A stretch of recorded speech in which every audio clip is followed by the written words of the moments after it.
when I am having a sense of, I guess I'll call it opening, then I notice that when I start thinking or trying to reference it to a different experience or to give it an explanation or language, then it feels like there's like the opening and then the thinking starts, and then it just like, then I go back to start. And I was noticing that this morning being here, and then if I sort of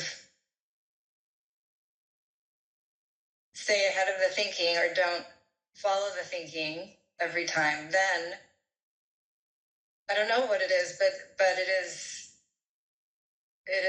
much more enjoyable than the loop.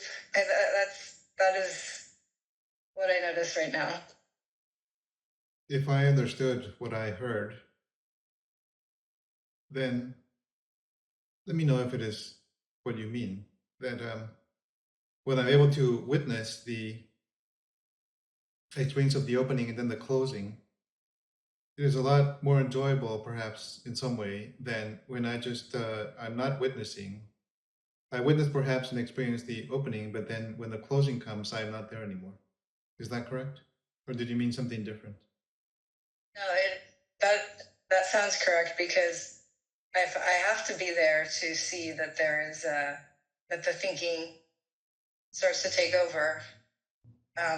When I'm not there, then I'm just, it's like I am the thinking. I'm just sucked into it. I don't even actually know it is happening because I am identified with it. But if I am there, then I yeah, I can see the. So if I'm there, I'm not identified with that happening, right? Yes. The happening consists of openings and closings. That's all that it is. That's how happenings work. Like that, the speech is happening, the gesturing is happening, the listening is happening, the seeing is taking place.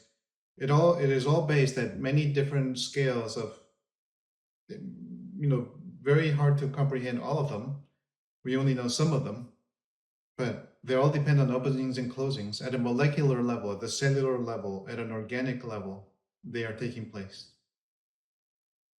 Breathing is happening, heart is beating, digestion is taking place, whatever other physiological processes are taking place, nervous system impulses taking place. And then there are bigger scale happenings, which also consist of openings and closings.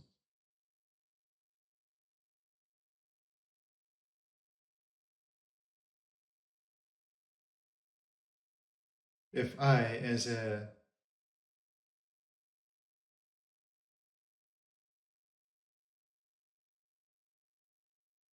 let's just say if I am there,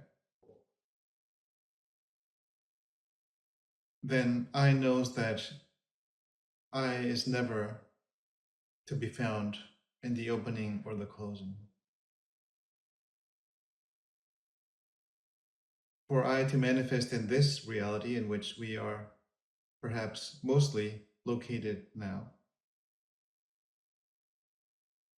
I must be drawing energy from the opening and the closing.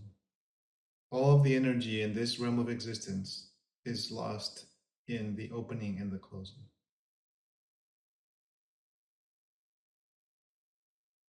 If I is there, being witnessed voluntarily, intentionally, it is only because the energy that would go into the happening is being redirected to the reflection that is the witnessing of, oh, look, there is this. Oh, she said that. There is no interest in that happening as an objective experience. There's a curiosity in how, oh, that is taking place now. There's no interest in it. To remain there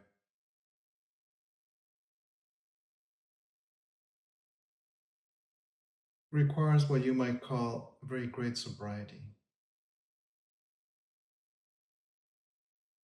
And that is why there used to be, and there still are, monastic traditions where you simply, recluse yourself from the world. And in a very extreme way, you're separate from the happening of the world and you are simply dedicated to witnessing that which is taking place. And you know it, and you have all the support of the society where this is taking place because they know and you know that that's what you're doing. Oh, yes, I am going to do that. Many decades ago, I was very interested in this possibility. From this perspective now, all I could say is that that might be perhaps for those who are motivated in that direction, could be very good. However, there is a within that way of existing, there is potentially a very great possibility of becoming lost in it. Because the world that we exist in is not in the monastery. It is outside of the monastery.